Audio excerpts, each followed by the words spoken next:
नमस्कार बच्चों, स्वागत है एक बार फिर आपका यस कोचिंग सेंटर में। मैं हूं आपका दोस्त, आपका भाई यस के। अटल आवासीय विद्यालय की तैयारी करने वाले सभी बच्चे, चाहे वो क्लास 6 की तैयारी कर रहे हैं, चाहे वो क्लास 9 की तैयारी कर रहे हैं, मैं उनसे कहना चाहता हूं कि अगर आप सीरियस हैं अटल आवासीय विद्यालय में प्रवेश पाने के लिए, मैं अटल आवासीय विद्यालय के लिए एक बार क्लियर कर दूँ, इसको हल्के में ना लें। क्योंकि ये विद्यालय वैसा ही है जैसा कि जवाहर नवोदय विद्यालय है। अभी इसके बारे में जागरूकता कम है, इसलिए लोग इसको हल्के में ले रहे हैं। अभी देखना 5 साल के बाद इसमें वैसे ही होगी जैसा कंपटीशन होता है जवाहर नवोदय विद्यालय में होता है, वैसे यहाँ पर भी होगी।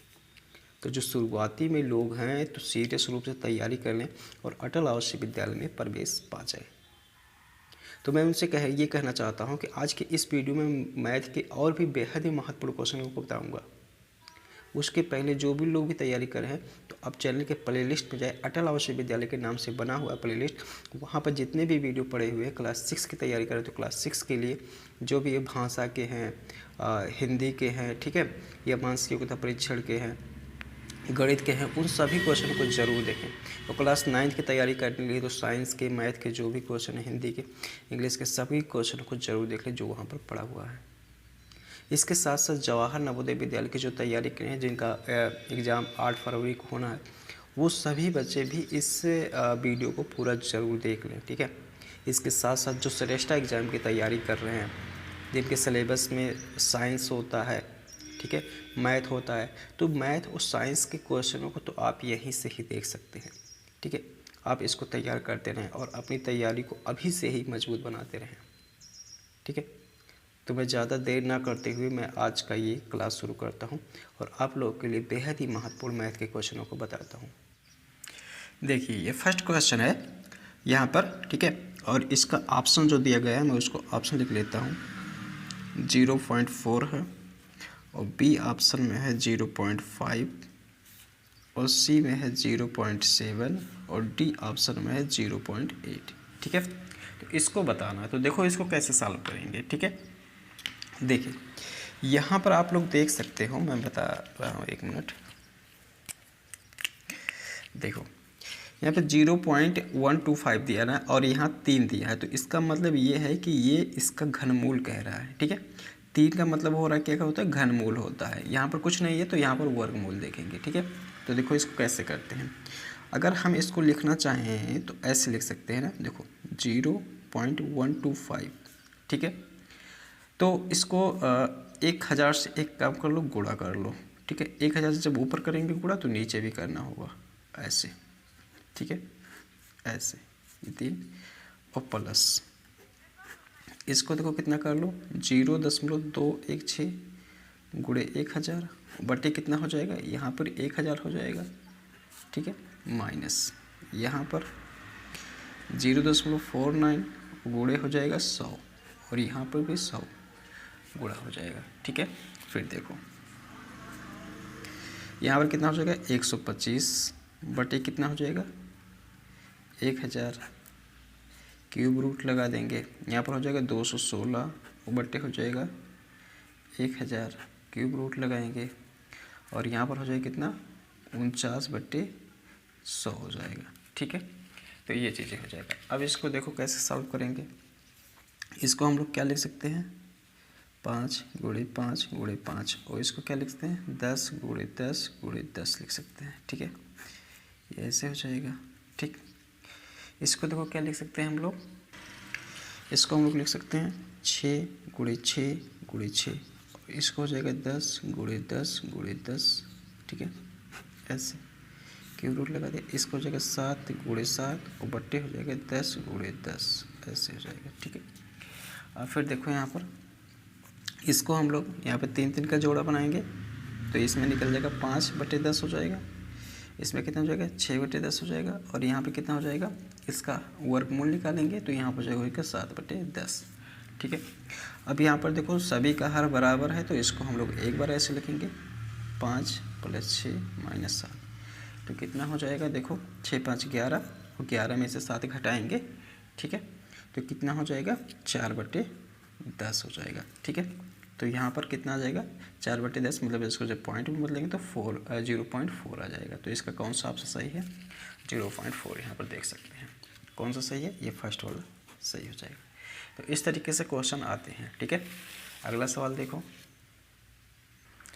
अगला सवाल देखो इस तरीके से, अंडर रूट में दिया गया 49/81 और प्लस 343 के घात पे लगाया 2/3 और माइनस 8/11 के पावर पे 0 का मान होगा। ठीक है, तो इस तरीके से सवाल है। तो देखो इसको कैसे लगाएंगे। 49 का वर्गमूल कितना हो जाएगा? 7, और 81 का वर्गमूल कितना हो जाएगा? 9 हो जाएगा। ठीक है, 343 इसको ऐसे लिखा गया, तो इसको देखो हम लोग कैसे लिख सकते हैं, ऐसे 343 और पावर 1/3 और इसके पावर में कितना कर सकते हैं? 2 कर सकते हैं, और माइनस 8/11 के पावर में 0, जब इस होल पावर 0 है तो इसकी वैल्यू होती है 1। ठीक है, तो इसका 7 लिख दिया। अब फिर देखो 7/9 और यहाँ पर देखो 343, इसको हम लोग क्या लिख सकते हैं? क्यूब रूट लिख सकते हैं ऐसे। ठीक है, और ये होल स्क्वायर ऐसे रहेंगे -1। ठीक है, ऐसे रहेंगे। अब देखो 7/9 प्लस, अब 343 को हम लोग क्या लिख सकते हैं? हम लोग इसको लिख सकते हैं 7 × 7 और × 7 लिख सकते हैं।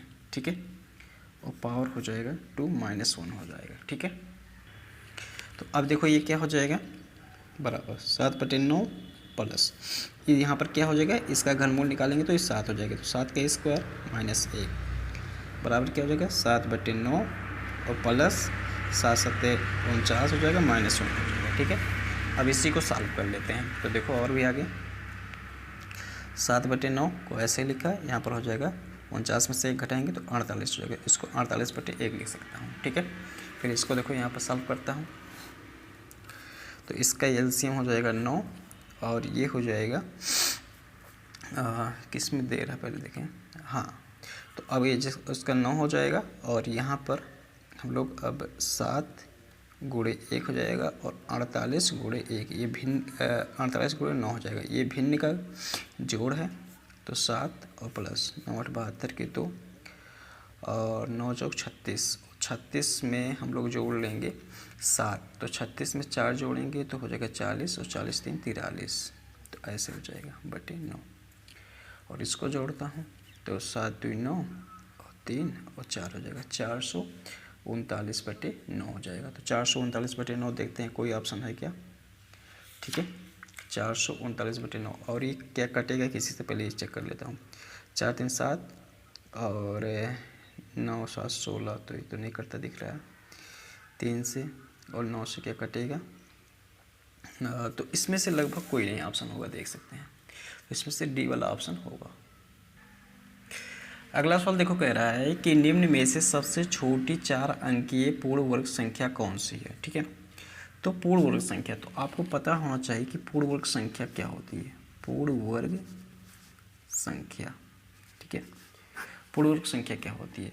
तो देखो ऐसी संख्या है जिसका हम जब अभाज्य गुणनखंड निकालते हैं तो उन सभी संख्याओं का जो है अभाज्य गुणनखंड जो निकलता है उनका जोड़ा बन जाए। ठीक है, तो जैसे देखो अगर हम इन सभी का देखते हैं तो मैं इसका निकाल के देखता हूँ, जो यही ऑप्शन सही है। मैं इसको आप लोग के लिए करता हूँ कि पूर्ण वर्ग संख्या कैसे। देखो 2 × 5 10, 2 × 2 2 2 4, फिर इसको 2 2 4 2 × 5 2 6 12, फिर यह 2 1 2 2 2 4 2 8 16, फिर यहाँ पर 2 6 12 2 4 8, फिर यहाँ पर 2 3 6 2 2 4, फिर इसको 2 से 2 1 2 2 6 12, फिर 2 से 2 8 16। ठीक है, फिर यहाँ पर हो जाएगा 2 4 8 हो जाएगा, फिर यहाँ हो जाएगा 2 2 4 हो जाएगा, फिर 2 1 2।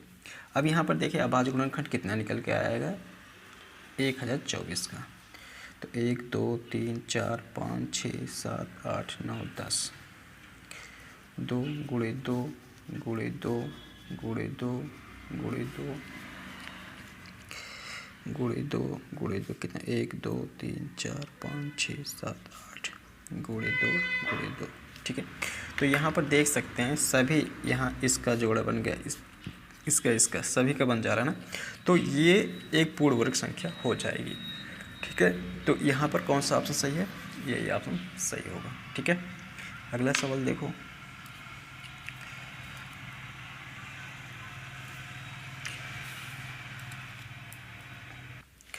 देखो अगला सवाल कह रहा है कि 12, 15 तथा 25 से विभाजित होने वाली सबसे छोटी पूर्ण वर्ग संख्या कौन सी है। ठीक है, तो सबसे पहले हम एक काम कर लेते हैं कि 12, 15 और 25 से विभाजित होने वाली संख्या निकाल लेते हैं। तो देखते हैं कौन सा आएगा। तो इसके लिए हमको निकालना होगा, इसका एलसीएम निकालना होगा। ठीक है, तो देखो कैसे करते हैं। 2 छक 12, 15 नहीं कटेगा और 25 भी नहीं कटेगा। फिर इसको 2 से काटते हैं, 2 तिया 6, 15 नहीं कटेगा, 25 नहीं कटेगा।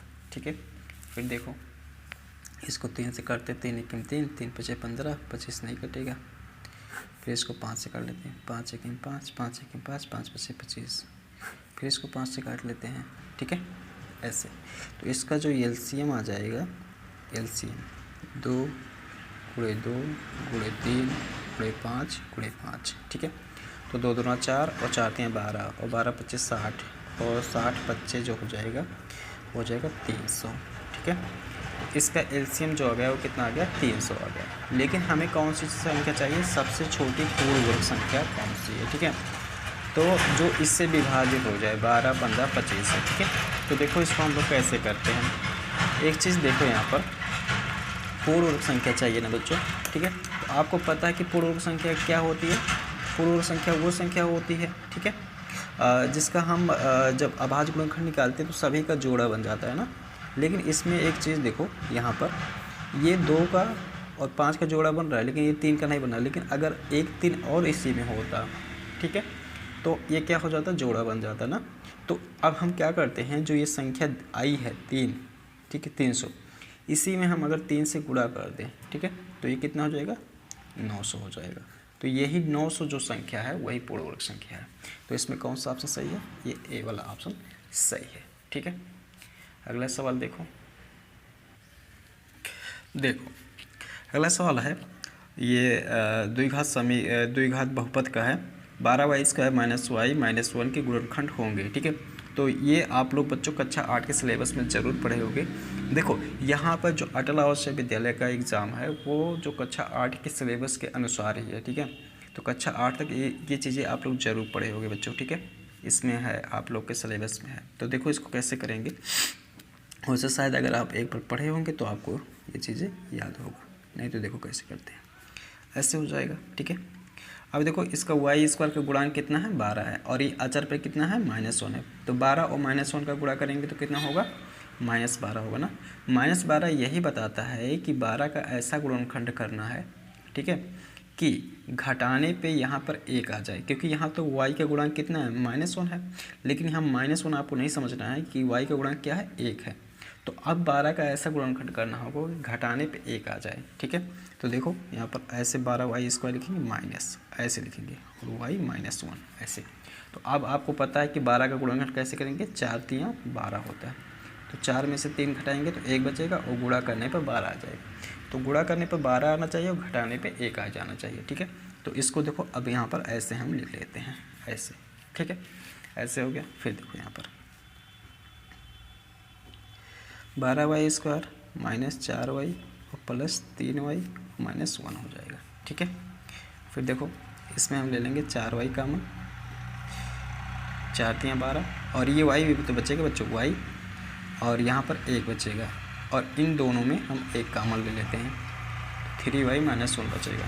अब देखो ये पद में 3y -1 है ना, तो अब इसमें 3y -1 कामन ले लेता हूँ, और इसमें बचेगा 4y + 1 बचेगा। तो जो गुणनखंड होके आया हुआ है वो ये आया हुआ है। ठीक है, तो इसमें देखो कौन सा ऑप्शन है, 3y -1 और 4y + 1। तो देखें इसमें सी वाला ऑप्शन दिख रहा है। ठीक है, तो ये सही हो जाएगा। ठीक है, अगला सवाल देखो बच्चों। मैं उम्मीद करता हूँ कि आप लोग को ज़रूर समझ में आ रहा है। समझ में आ रहा है तो बच्चों वीडियो को लाइक और चैनल को सब्सक्राइब ज़रूर करो, ताकि हमें भी थोड़ा सा मोटिवेशन मिले और मैं आप लोग के लिए और भी अच्छा से मेहनत कर सकूँ। ठीक है, तो देखो बच्चों अगला यहाँ पर है, अगला दे रहा है यदि, देखो अगला सवाल है यहाँ पर कह रहा है कि यदि 9x³ - 45x² + 71x - 40 का एक गुणनखंड इतना है तो दूसरा गुणनखंड कौन सा होगा। ठीक है, तो जब एक गुणनखंड इतना है तो दूसरा गुणनखंड क्या होगा। तो अब आपको पता है कि जब ये गुणनखंड है तो इस में भाग करने पर इसको पूरा पूरा काटेगा, ठीक है। जैसे अगर देखो, अगर मान लेते हैं ये 15 है, अगर मैं कहूँगा 15 का गुणनखंड 3 और 5 है, ठीक है। मैं अब इसमें दूसरा शब्द कहता हूँ कि 15 का एक गुणनखंड 3 है, तो दूसरा क्या होगा। तो दूसरा क्या होगा, तो अगर हम 15 में 3 से भाग करेंगे तो 3 × 5 = 15, अर्थात दूसरा ये हो जाएगा, ठीक है। दूसरा ये हो जाएगा। तो इसी प्रकार से हम इसमें करेंगे इससे भाग। तो देखो कैसे करते हैं। तो 9x³ ये भी आप लोग पढ़े होंगे ऐसे, प्लस 71x और -40 भाग करता हूँ 3x - 8, ठीक है। तो देखो क्या हो जाएगा। अब आपको पता है इसका पहला पद क्या है, इसका पहला पद है 9x³ और इसका पहला पद है कितना 3x। तो एक काम करो, ऐसे देखो 9x³ और बटे 3x कर लो। तो देखो 3 × 3 = 9 और x से एक x कट जाएगा तो कितना बचेगा 3x² बचेगा ना। तो 3x² यही हम भागफल में लिखेंगे यहाँ पर, ठीक है 3x²। अब देखो 3 इसका गुणा कराओ, ये बारी बारी से गुणा करेंगे। 3 × 3 = 9 और x का गुणा x² में तो x³ हो जाएगा और इसका फिर इसमें कराओ तो देखो 8 × 3 = 24 हो जाएगा और ये x² हो जाएगा, ठीक है। ये माइनस हुआ, ये प्लस हुआ, इसका चिन्ह बदल जाता है, ये माइनस हो जाता है क्योंकि ये प्लस में अगर देखें तो है और तो ये माइनस में होगा, ये माइनस में तो ये प्लस में हो गया, ठीक है ऐसे हो गया। अब ये कट गया।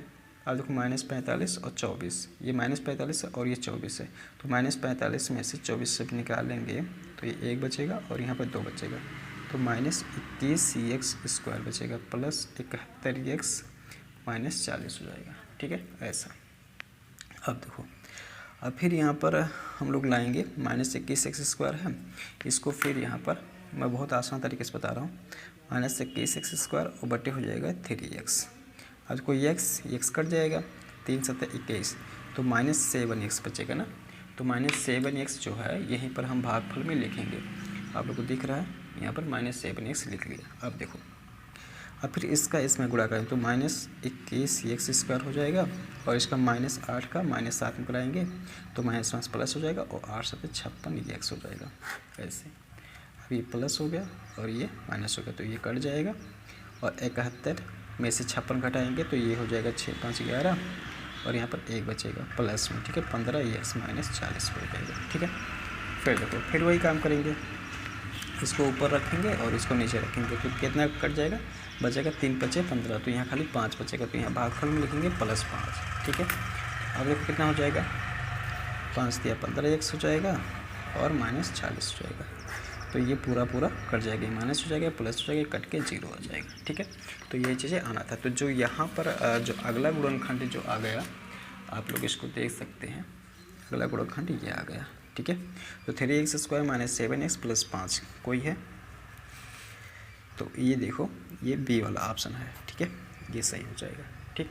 तो इस तरीके से क्वेश्चन लगा के आप लोग के एग्ज़ाम में आता है, ठीक है। तो आज के इस वीडियो में इतना ही, मिलता हूँ किसी दूसरे वीडियो में, तब तक के लिए बहुत बहुत धन्यवाद।